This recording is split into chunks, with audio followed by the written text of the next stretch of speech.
Good morning, student. In last lecture, we already discussed the Galilean transformation, okay, and that Michelson and Morley experiment also we discuss, okay. ती सुद्धा link तुम्हाला मी send केलेली आहे Mickelson and Morley एक्सपेरिमेंटची. त्याच्यात Mickelson and Morley experiment काय आहे, इतर formation काय आहे, त्याच्या फ्रिंजेस कशा फॉर्म होतात आणि त्याचे निगेटिव्ह रिझल्ट काय आहे ते तुम्ही त्या लिंकच्या लेक्चरमध्ये ऑलरेडी डिस्कस केलेला आहे, म्हणजे स्टडी केलेला आहे. तो तुम्हाला समजलेला असेल. काही प्रॉब्लेम असेल मायकल्सन अँड मोर्ली एक्सपेरिमेंटमध्ये तर मला तुम्ही विचारून घ्या. त्याच्यानंतर आता आपण पॉस्च्युलेट्स बघणार आहोत. स्पेशल थिअरी ऑफ रिलेटिव्हिटीचे पॉस्च्युलेट्स. ऑलरेडी आपण गॅलिलियन ट्रान्सफॉर्मेशन इक्वेशन्स जे आहे ते गॅलिलियन ट्रान्सफॉर्मेशन इक्वेशन्स स्टडी केले आणि त्या गॅलिलियन ट्रान्सफॉर्मेशन इक्वेशन्समध्ये आपण बघितलं की X dash is equal to x minus V T, y dash is equal to y, z dash is equal to z and t dash is equal to t. Okay, त्याचे inverse formation पण बघितलं आपण. x is equal to x dash plus vt, y is equal to y dash, z is equal to z dash and t is equal to t dash. Okay, त्याच्यानंतर आपण Galilean ट्रान्सफॉर्मेशनमध्येच velocity फॉर्ममध्ये व्हेलॉसिटीच्या फॉर्ममध्ये transformation equations, Galilean transformation equations बघितलं. U X dash is equal to U X minus V, U Y dash is equal to U Y, U Z dash is equal to U Z. Okay, and नंतर आपण Galilean transformation in acceleration फॉर्ममध्ये पण बघितलं. X dash is equal to X, ay dash is equal to ay and az dash is equal to az. Okay, हे आपण वेगवेगळं बघितलं. गॅलिलियन ट्रान्सफॉर्मेशनची equations आहे, हे इन्व्हर्स आहे, इन्व्हर्स इक्वेशन्स आहे. velocity transformation equation in the form of velocity, Galilean transformation equations in the form of acceleration. All are discussed in a last lecture. Then today's lecture we will discuss the postulates of special theory of relativity. Okay, हे postulates जे आहे ते postulates very important आहे. That special theory of relativity was developed. कोणी develop केली already हे तुम्हाला मी इंट्रोडक्टरी पार्टमध्ये सांगितलंय. By sir means Albert Einstein यांनी. ओके, अल्बर्ट आइन्स्टाईन यांनी 1905 मध्ये ही theory, special theory of relativity काय केली, डेव्हलप केली. ती कशाच्या बेसवर डेव्हलप केली? That based upon two basic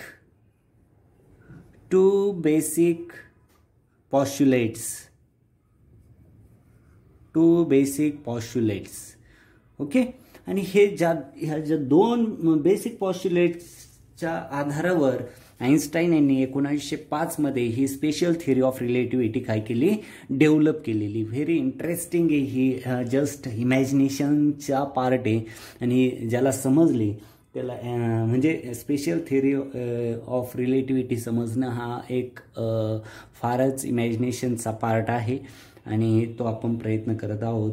तर ते बेसिक पॉस्च्युलेट्स कोणते का ज्याच्या आधारावर आइन्स्टाईन यांनी ही एवढी मोठी special theory of relativity develop केलेली आहे, तर ते पॉस्च्युलेट्स आपण इथे बघणार आहोत. एक्झाममध्ये जनरली असा क्वेश्चन विचारला जातो, state the postulates of special theory of relativity. तर ते दोन्ही पॉस्च्युलेट्सचे स्टेटमेंट जे आहे ते तुम्हाला माहीत पाहिजे. ओके, त्याचं मिनिंग काय आहे आणि त्या पॉस्च्युलेटच्या आधारावर आइन्स्टाईन यांनी स्पेशल थिअरी ऑफ रिलेटिव्हिटी जी डेव्हलप केलेली आहे त्या पॉस्च्युलेटचं मिनिंग काय ते आपण आजच्या लेक्चरमध्ये बघणार आहोत. फर्स्ट पॉस्च्युलेट्स आहे the principle of equivalence.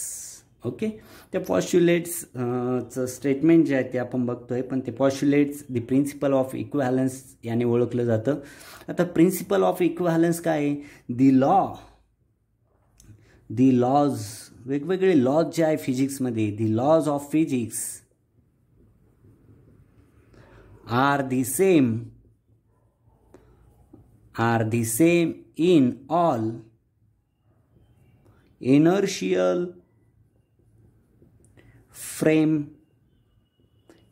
frames. Okay, laws of physics are the same in all inertial frames. Last लेक्चरला आपण inertial frames and non inertial frames already discuss केलेले आहे. तर इथे फर्स्ट पॉस्ट्युलेट्स आहे ते दी प्रिन्सिपल ऑफ इक्विव्हॅलन्सनी ओळखलं जातं. तर त्याचं स्टेटमेंट आहे दी प्रिन्सिपल ऑफ इक्विव्हॅलन्सचं, the laws of physics are the same in all inertial frame. जेवढ्या काही तुमच्याकडे म्हणजे जेवढ्या काही तुम्ही इनर्शियल फ्रेम कन्सिडर केल्या असतील त्या सगळ्या इनर्शियल फ्रेममध्ये फिजिक्सचे सगळे लॉ काय असतात, सेम असतात. म्हणजे काय, सपोज ए ही एक इनर्शियल फ्रेम आहे, ओके, बी ही एक इनर्शियल फ्रेम आहे आणि सी एक, ह्या 3 इनर्शियल फ्रेम आपण कन्सिडर केल्या आणि ह्या तिन्ही इनर्शियल फ्रेममध्ये इथे न्यूटनचा थर्ड लॉ इथे जो असेल तोच इथे असेल, तोच थर्ड लॉ कुठे असेल, या तिसऱ्या फ्रेममध्ये पण असेल. म्हणजेच काय, दी laws of physics are the same.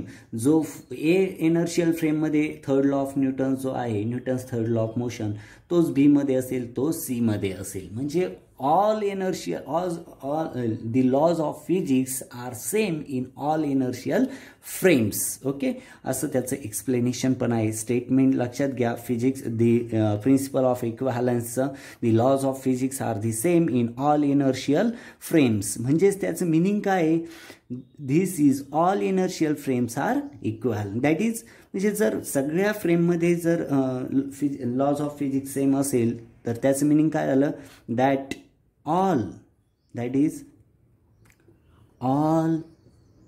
inertial frames are equivalent.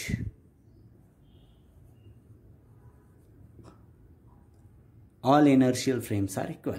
म्हणजे सगळे ऑल इनर्शियल फ्रेममध्ये लॉज ऑफ फिजिक्स सेम असेल तर that is all inertial frames are कशा असतील, इन इक्विव्हॅलंट असतील. Okay, this postulate is implies that law of mechanics as well as electromagnetism are invariant under all transformation.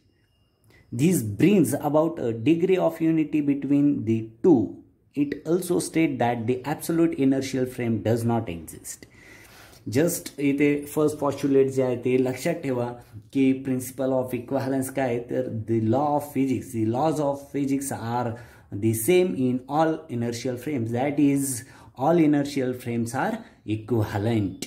सगळ्या ज्या काही तुम्ही कन्सिडर केलेल्या असतील इनर्शियल फ्रेम्स त्यांच्यामध्ये लॉज ऑफ फिजिक्स सेम असेल. म्हणजेच ऑल त्या इनर्शियल फ्रेम्स कशा असतील, इक्विव्हॅलंट असतील, सेम असतील. Okay, this is the first postulates. Must remember, फार इम्पॉर्टंट. एका इनर्शियल फ्रेम असतील तर तिथे सगळे फिजिक्सचे लॉ कसे असतील, सगळे म्हणजे आता फॉर एक्झाम्पल घेतलं Newton's third law of motion, तर तो तुमच्या 5 इनर्शियल फ्रेम असतील तर 5 इनर्शियल फ्रेममध्ये तो सेम असेल तो लॉ. ओके, असं त्याचं मिनिंग झालं. म्हणजेच त्या 5 इनर्शियल फ्रेम काय झाल्या, इक्विव्हॅलंट झाल्या. Okay, this is the first postulates of that special theory of relativity. Second postulates बघा, त्याचं हेडिंग आहे the principle of constancy of the speed of light. First postulate बघितलं आपण, दी प्रिन्सिपल ऑफ इक्विव्हॅलन्स. म्हणजे principle of equivalence म्हणजे ज्या inertial frames आहे तिथे एक लॉ जो आहे तो सगळ्या इनर्शियल फ्रेममध्ये सेम असेल. म्हणजे सगळ्या इनर्शियल फ्रेम्स कशा असतील, इक्विव्हॅलंट असतील. तो लॉ ऑफ इक्विव्हॅलन्स झाला, the postulates of equivalence, the principle of equivalence. आता सेकंड पॉस्ट्युलेट्स बघतो आपण, the principle of constancy of speed of light. म्हणजे हा स्पीड ऑफ लाईटच्या रिलेटेड पॉस्ट्युलेट्स आहे. म्हणजेच the speed of light in free space घ्या किंवा व्हॅक्यूम घ्या is always constant equal to c and it is independent on the relative motion of the inertial frame, source and the observer. म्हणजेच बघा, second पॉस्ट्युलेट जे आहे ते काय सांगतंय की द स्पीड ऑफ लाईट, हे सगळ्यांना माहिती स्पीड ऑफ लाईट किती आहे, तो सी ने डिनोट केला जातो आणि तो 3 × 10⁸ मीटर पर सेकंद आहे. तो सी ने the speed of light denoted by c is equal to 3 × 10⁸ metre per second आहे. The speed of light in free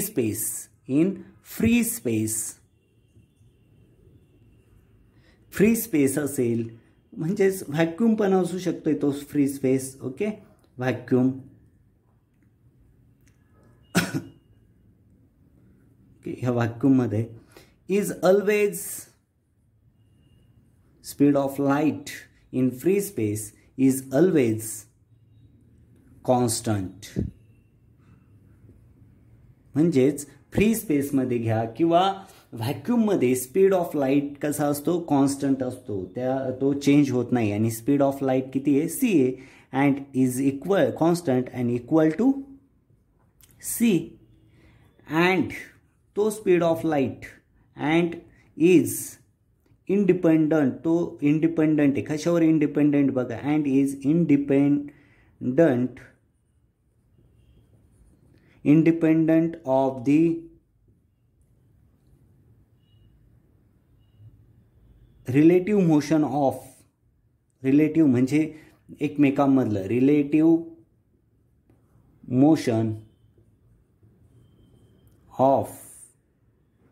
motion of the inertial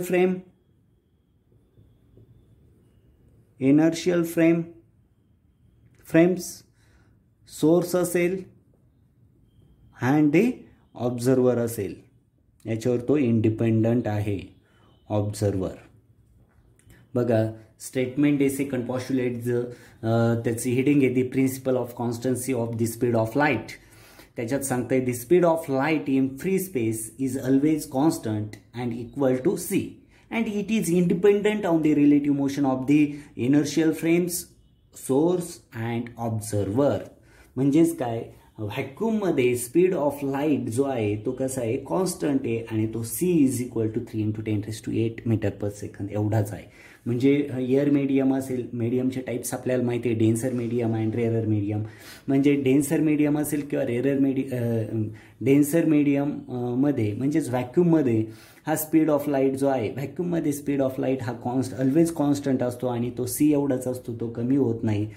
आणि तो स्पीड ऑफ लाईट हा कशावर इंडिपेंडंट आहे, म्हणजे तो speed of light inertial frames relative motion जे आहे, कशातलं, इनर्शियल फ्रेम, ऑब्झर्वर आणि सोर्स यांच्यावर डिपेंड नाही. त्या स्पीड ऑफ लाईट जो आहे, लाईट व्हॅक्यूममधून ट्रॅव्हल होत असताना त्याचा स्पीड हा ऑलवेज सी एवढाच असतो आणि तो स्पीड ह्या relative motion of the inertial frames source and ऑब्झर्वरवर डिपेंड नाही आहे. असं हे सेकंड पॉस्ट्युलेट्स आहे. दोन्ही पॉस्ट्युलेट्स खूप महत्त्वाचे आहे. फर्स्ट पॉस्ट्युलेट्स आपण दी प्रिन्सिपल ऑफ इक्व्हॅलन्स बघितलं की फिजिक्सचे जेवढे काही लॉज आहे ते लॉज प्रत्येक म्हणजे तुम्ही कन्सिडर केलेले जे इनर्शियल फ्रेम्स असतील ते लॉ त्या प्रत्येक फ्रेममध्ये सेम असतील, म्हणजेच त्या सगळ्या फ्रेम इक्व्हॅलंट असतील. हा फर्स्ट पॉस्ट्युलेट्स बघितला आपण. आणि सेकंड पॉस्ट्युलेट्स हे स्पीड ऑफ लाईटच्या रिलेटेड आहे. त्याचं स्टेटमेंट आहे the speed of light in free space is always constant and equal to c and it is independent on the relative motion of the inertial frames, source and observers. Okay, must remember all these two postulates. एक्झामच्या दृष्टीने पण खूप महत्त्वाचे हे दोन पॉस्ट्युलेट्स आहे. आपण आजच्या लेक्चरमध्ये जस्ट हे पॉस्ट्युलेट जे आहे ते पॉस्ट्युलेट्सच बघू. नेक्स्ट लेक्चरला लॉरेंट ट्रान्सफॉर्मेशन्स बघणार आहोत. जस्ट मी आजच्या लेक्चरमध्ये गॅलिलियन ट्रान्सफॉर्मेशन इक्वेशन्स आणि लॉरेंट ट्रान्सफॉर्मेशन इक्वेशन्समध्ये काय डिफरन्स आहे तो इथे तुम्हाला सांगतो. बघा लास्ट लेक्चरला आपण गॅलिलियन ट्रान्सफॉर्मेशन इक्वेशन्स बघितले. त्याच्यात आपण बघितलं x dash is equal to x minus VT, y dash is equal to y, z dash is equal to z and t dash is equal to t. Okay, आता इथे आपण बघितलं already x, y, z and t हे S ह्या inertial फ्रेमचे coordinates आहे. आणि नंतर आपण बघितलं की x dash, y dash, z dash and t dash हे जे आहे ते एस डॅश ह्या इनर्शियल फ्रेमचे काय आहे कोऑर्डिनेट्स आहे. आणि मग आपण हे जे आहे गॅलिलियन ट्रान्सफॉर्मेशन इक्वेशन्स त्या दोन्ही इनर्शियल फ्रेममध्ये कसे आले ते आपण इथे डिस्कस केलं.